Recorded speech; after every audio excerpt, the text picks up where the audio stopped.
Salut les kids, c'est le cinéma des potes. On vient de voir Vice Versa 2 avec Joker et SJ et on va vous en parler juste après ça. We are suppressed emotions! Let Operation New Riley begin.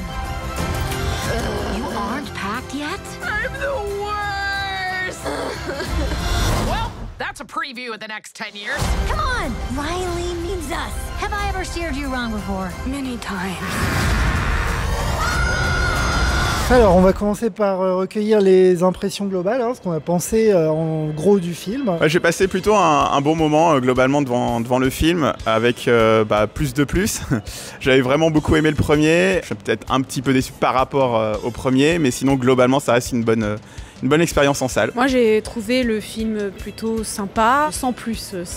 En ce moment les films d'animation, j'arrive pas à avoir une pépite quoi. Moi ça m'a beaucoup plu, j'avais un petit a priori négatif sur les nouveaux personnages parce que c'était pas cohérent avec le premier film, d'où sortent ces émotions qu'on ne voyait pas dans le premier film dans la tête des adultes. Inside Out, le premier film, c'est mon Pixar préféré je pense, ça se joue entre deux avec Toy Story 3. Je pense pas que mes attentes ont été complètement comblé, sans doute que j'attendais trop. Et au final, il m'a quand même conquis, quoi. Ce qu'on pense être la plus grosse force du film, c'est son scénario, son écriture. Le premier film était vraiment très fort à ce niveau-là. Pixar, c'est souvent de la bonne qualité d'écriture. Là, ça trahit pas l'esprit de la maison, on va dire. À nouveau, une morale assez touchante, des personnages cohérents avec l'eux-mêmes, cohérents avec l'univers dans lequel ils évoluent. Voilà. Ils arrivent quand même à introduire des nouveaux éléments dans un univers qu'on connaît déjà. Ils le justifient plus ou moins. C'est parfois un peu bancal. Au final, encore une fois, on se laisse conquérir, on se laisse porter par l'histoire. Il n'y a pas trop de fausses notes. Pour moi, le scénario, c'est vraiment la meilleure chose du film. Enfin, vraiment, moi, je trouve qu'il était très bien. Ils ont eu de très bonnes idées. Il y a des bons rebondissements. Enfin, c'est bien trouvé au niveau du scénario. Donc,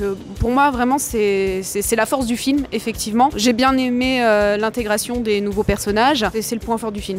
Donc, je suis complètement d'accord. C'est peut-être parce que je me souviens plus du tout du scénario du 1. Et du coup, en fait, pour moi, c'était presque tout nouveau.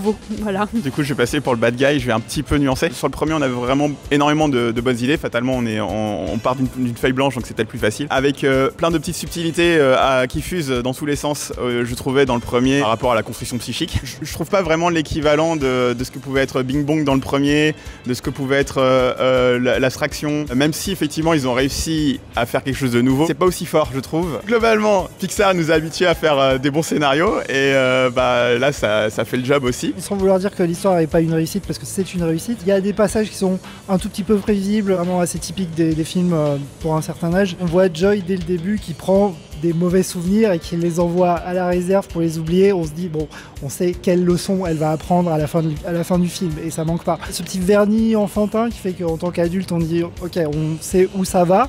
C'est bien, mais on sait où ça va. La double lecture habituelle des Pixar, normalement ça plaît aux enfants et aux adultes. Je sais pas à quel point ça peut vraiment plaire aux enfants. L'écriture, elle est quand même plus axée adulte, éventuellement ado, mais pas plus jeune en fait. Ensuite, on va un petit peu parler des personnages qui sont le cœur du récit. Il y a des nouveaux personnages, on va surtout parler d'eux, je pense, parce que vous connaissez déjà les anciens si vous avez vu le premier film. J'ai trouvé l'introduction de tous ces nouveaux personnages vraiment très bien. J'ai eu du mal au début à me dire, attends, déjà, c'est quoi comme émotion, la petite là? Des émotions un petit peu plus complexes que joie, tristesse, peur. C'est plutôt bien intégré parce que c'est vrai qu'effectivement, c'est des émotions qui arrivent au moment de l'adolescence. C'est au moment où ils décident d'agrandir le QG en fait pour pouvoir donc inclure de nouveaux personnages. J'ai trouvé l'idée vraiment très très bien. Après c'est vrai qu'il y a certains personnages ils auraient mérité d'être un petit peu plus présents.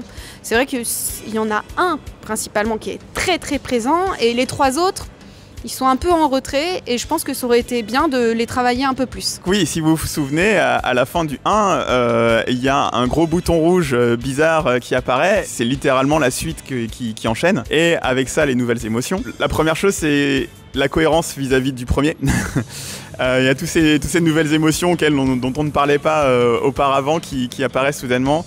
Alors on peut considérer que c'est uniquement une édition limitée spéciale adolescence.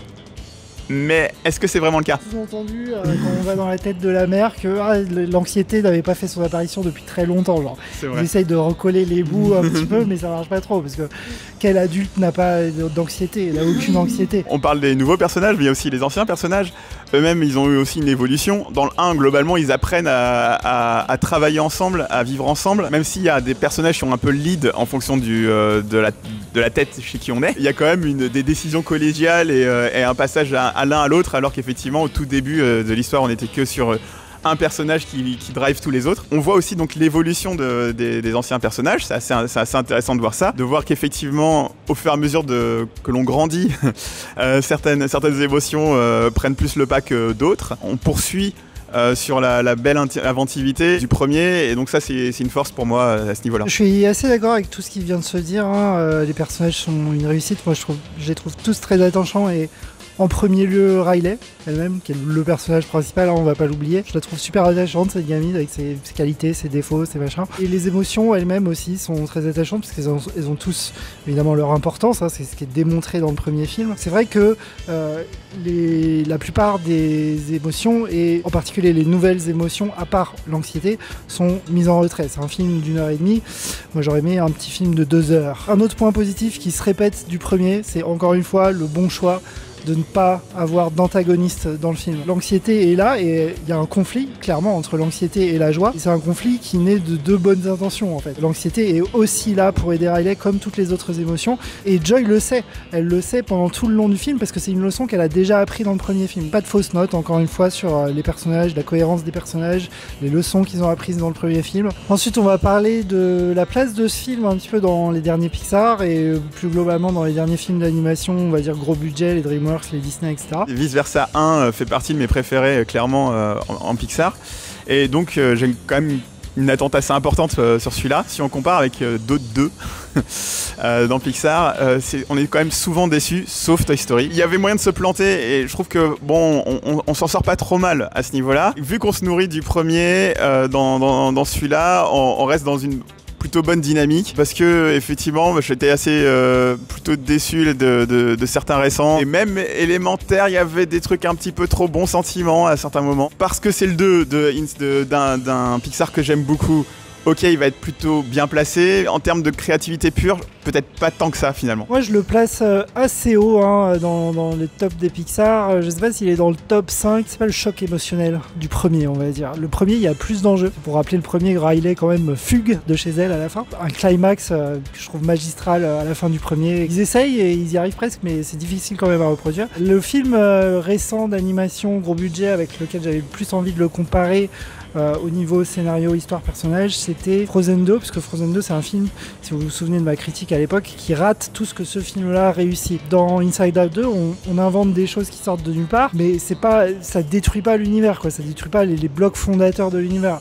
Dans Frozen 2, on invente des trucs qui renversent toute la situation, qui renversent tout le contexte du premier film, qui renversent tout. Dans Frozen 2, on a des personnages qui n'ont pas appris les leçons du premier film. Dans Inside Out 2, on a des personnages qui ont évolué, qui ne sont pas les personnages qu'ils étaient au début du premier film. C'est un film qui réussit tout ce que Disney a raté en fait. Pixar reste au-dessus de Disney pour l'instant, hein. Au niveau de l'écriture, au niveau de l'animation, je pense que ça peut se discuter, mais au niveau de l'écriture, ça reste voilà, le top du top, et au niveau des Pixar, quand même de la qualité, pas le bas du panier du Pixar. Par rapport aux autres films d'animation, il est bien, franchement il est bien. Après, les derniers films d'animation que j'ai vus, c'est Elementary, hein, c'est élémentaire, donc c'est aussi un Pixar. Je vois plus beaucoup d'autres films d'animation, donc j'ai un petit peu du mal à comparer avec les autres films d'animation. Mais je peux comparer avec les Pixar parce que j'en ai vu beaucoup, je crois que je les ai tous vus d'ailleurs. J'ai été une grande fan de Pixar, j'ai adoré Wall-E et surtout Toy Story 3, c'est vraiment mon film préféré.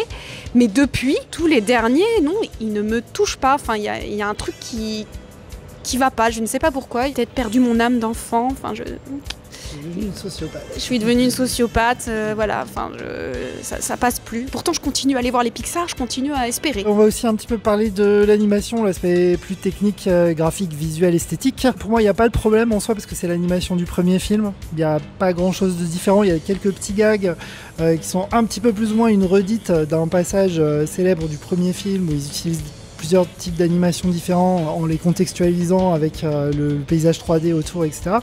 Voilà, ils essayent de refaire un petit peu ça en introduisant différents types d'animations. C'est réussi, hein, ça marche, mais c'est assez anecdotique. La même patte graphique que le premier film, avec peut-être un petit peu plus de qualité, parce qu'il y a quelques années qui se sont passées, mais en gros, on n'est pas dépaysé. Moi, je me dis pas c'est dommage, parce que c'est une esthétique que j'apprécie et qui peuvent pas changer de toute façon, parce qu'ils sont dedans. Le truc, c'est qu'entre le premier film et le deuxième film, on a eu une flopée de... En fait, on a eu Spider-Man qui a un peu changé le game, et on a eu derrière une flopée de très bons films, graphiquement, de très très beaux films. On a eu une série qui s'appelle Arcane.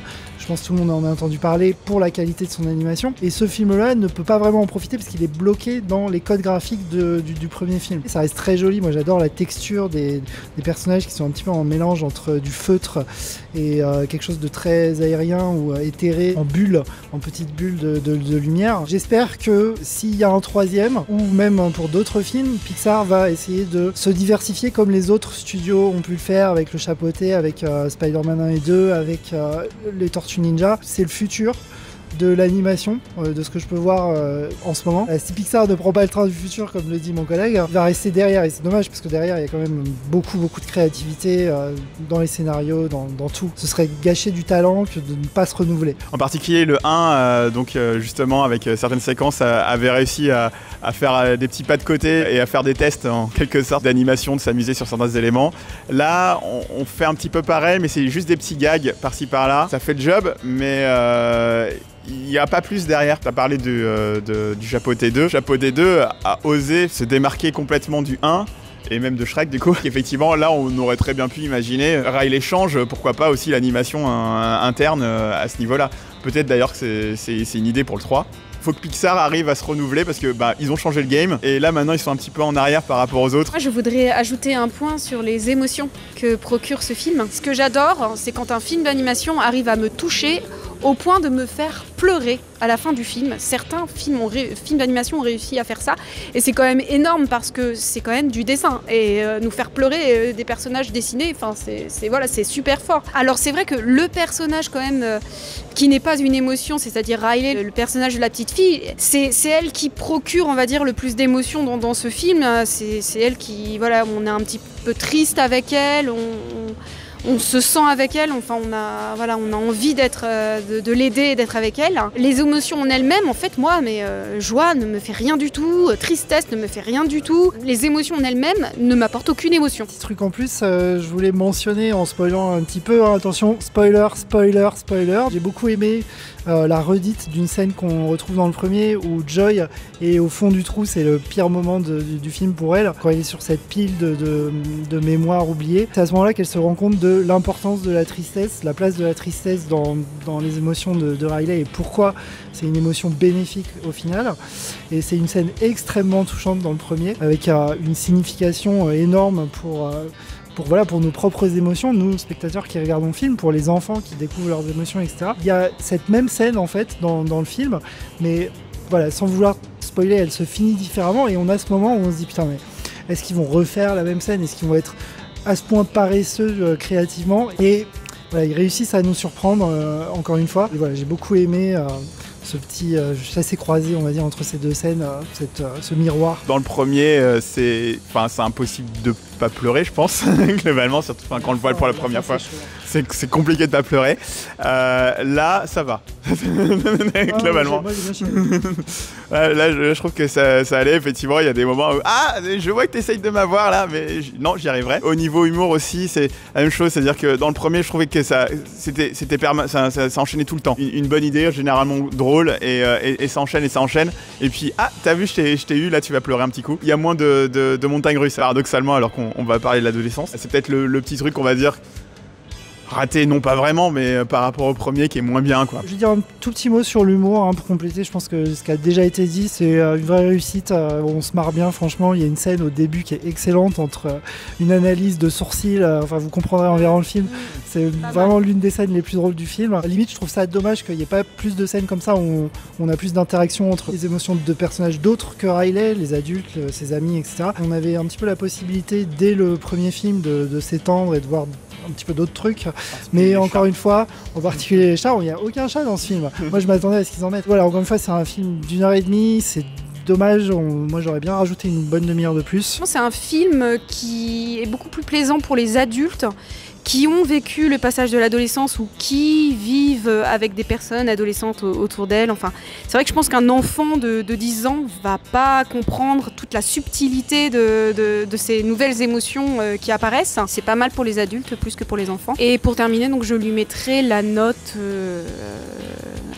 de 7 sur 10. Globalement, j'ai passé un beau moment devant ce film, même si par rapport au premier, il est un peu moins bien, mais le premier était tellement haut que là, on reste quand même dans une bonne dynamique. Je pense que ça sera plus intéressant pour les adultes que pour les enfants, ce qui est peut-être un peu habituel chez Pixar, mais pas tant que ça. Pour tout ça, je pense que oui, je vais mettre la note de 7,5 sur 10. Subjectivement, j'ai quand même beaucoup aimé, j'ai beaucoup ri, j'ai pleuré à la fin. Le climax, je le trouve fantastique. Je le trouve pas au niveau du premier, mais parce que le premier, c'est... Je sais pas, il est presque parfait le premier. Le climax dans ce film est quand même très puissant. Attention, je vais spoiler encore un petit peu, c'est la représentation d'une crise d'anxiété. C'est vrai qu'on a rarement vu ça au cinéma. Il y a quelque chose de ce goût-là dans le chapeauté, mais pas aussi central, je sais pas comment le dire, et un petit peu différent au niveau des enjeux. La musique est bien, moi le thème principal qui se lance dès l'entrée du film, comme dans le premier film, ça me prend en direct par les sentiments. Et je vais pas être très sévère avec ce film, encore une fois subjectivement, il m'a quand même vachement conquis. Et donc je vais lui mettre un 8,5. Le premier, je lui mettrai un 9,75.